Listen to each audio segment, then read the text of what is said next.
I just slapped you. Are you alright? What?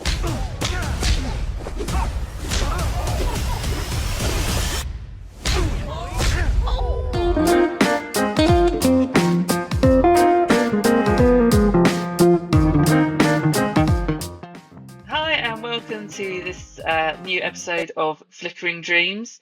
I'm Emma Sewell from Emma at the Movies, and I'm joined by Scott Forbes from Forbes Film and TV Reviews on Facebook. Today, we are going to be talking about Roadhouse, which is the remake of 80s similar version. This one's starring Jake Gyllenhaal, and he plays an ex-fighter, and he takes a job as a bouncer at a roadhouse and tries to protect it from all of the gangs and criminal type people. Here's a clip.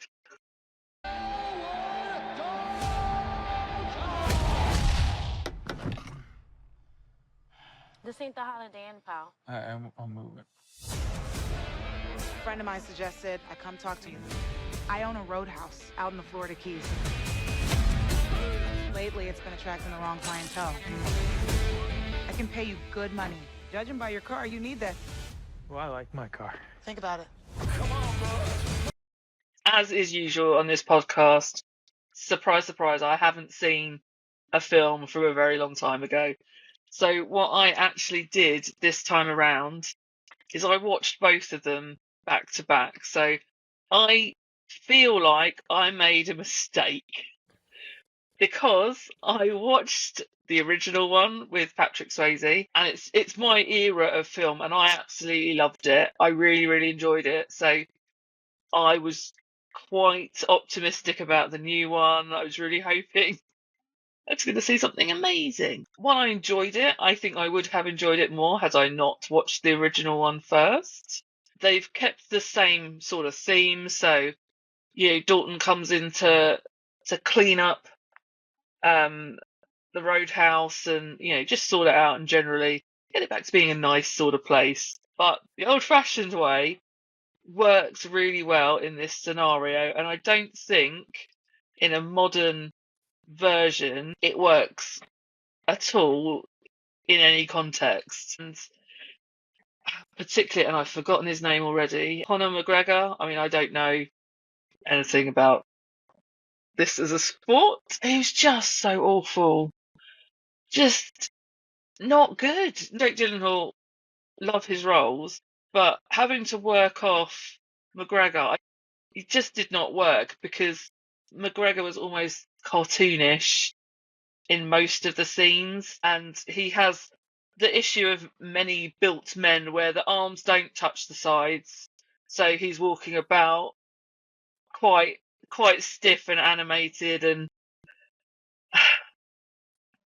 there were some bits I was like, okay, I've misjudged like how he's doing in this role, but I think had they stuck more to the original story, I think I would have got along with it better. But he was so animated and so over the top that they took all the things that I appreciated from the original one and just exploded it into something throwaway action, which I do love, but in this instance just did not work for me at all.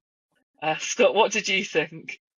Yeah, so when it comes to the original Roadhouse, I think I've only seen it once, and it was a long time ago. So I went into this sort of knowing the story, but not completely remembering everything about it.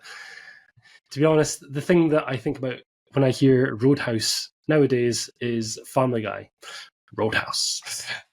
And that is just a reference that I couldn't get out of my head because it's become its own meme through Family Guy. So Gyllenhaal, you can tell, great actor. He's in great shape, sort of back to his southpaw sort of body. Yeah. I thought he did surprisingly well for this film because it could quite easily have been a complete dud if we didn't have an actor of his caliber actually trying. And we know that this film was made tongue-in-cheek. There's no doubts about it. They knew the type of film they were making here. And I don't think they were full out trying to make this a serious sort of action movie. We know that just from the casting. With Conor McGregor, yes, he's a former UFC fighter, and I don't necessarily follow UFC or know too much about him. I do know that in this film, he was basically playing himself because he is like that in real life, which is just ridiculous. Like, you're talking about his arms.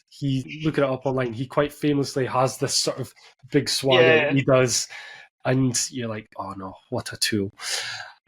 And I actually quite like this film for the first half until he showed up, because it was just a fine film, plodding along, not bad. And then he showed up and I was like, okay, now it's starting to get silly. And it just kept getting sillier because we got all the action, the explosions, the speedboat stuff, people flying through the air and driving anymore for spoiler reasons for that. But let's just say it's unbelievable where this film goes, to the point that by the end I was like, just throw my hands up. I was like, what's the point even more? This has went from a okay, decent movie to no, this is actually quite silly. I don't know why it was made, to be honest, because it's not the kind of film that necessarily needs a remake. And if they're going to remake it, why would you put a star like Jake Gyllenhaal in it and then just dump it on Prime? It feels like it's the kind of name that could have had a cinema release. So I don't even know how this will do in terms of viewing figures. I thought it was fine, but I will probably forget that I watched it as well. It's not doing much for me in that sense. Yeah, it did kind of make me wonder if they were trying to get like Jake Gyllenhaal into that sort of Patrick Swayze-esque sort of career timeline almost, and like have him do some of the same, because I can sort of see why they would pick him for this role, but as you say, it didn't really need a remake. Like, they diverted so much, but at the end they sort of tried to come back to the same sort of thing, and I don't think that worked. I find as well, the female cast were completely wasted. Like, they had barely anything to do. There was female cast? I know you barely noticed, do you? It's like the owner of the actual Roadhouse could have been a really good character if they gave her more to do. Yeah. The love interest, why she signed up after assumingly reading the script, I have no idea. I'd just forgotten she was even in it. I just literally looked at the cast list. I know. She's like second cast as well. Yeah, she's completely anonymous for the majority of the movie. And even, I said, even after you watch it, you're like, oh yeah, I forgot. There's more than just Jake Gyllenhaal and Conor McGregor in there. We do get a sort of semi-comedic villain performance from Billy Magnussen. Okay, I don't mind him when he does this role, but it's very typical of the kind of thing he does. Yeah. But yeah, just not much going on here. So go on then, how are you scoring it? Based on Gyllenhaal and how good he was in this, again, perhaps a little generous again, but I'm going to give this one a 6. Thankfully, for my math skills, I also went 6. So that makes the remake of Roadhouse, Flickering Dreams score of 6 out of 10, which just makes it a miss. I would personally suggest watching the original. But it is on Prime, as we say, so do check it out if you fancy it. So thank you for joining us. Obviously, go press all the buttons, like, subscribe, share, carry a pigeon it out to people, whatever you feel you need to do. And thanks for joining us.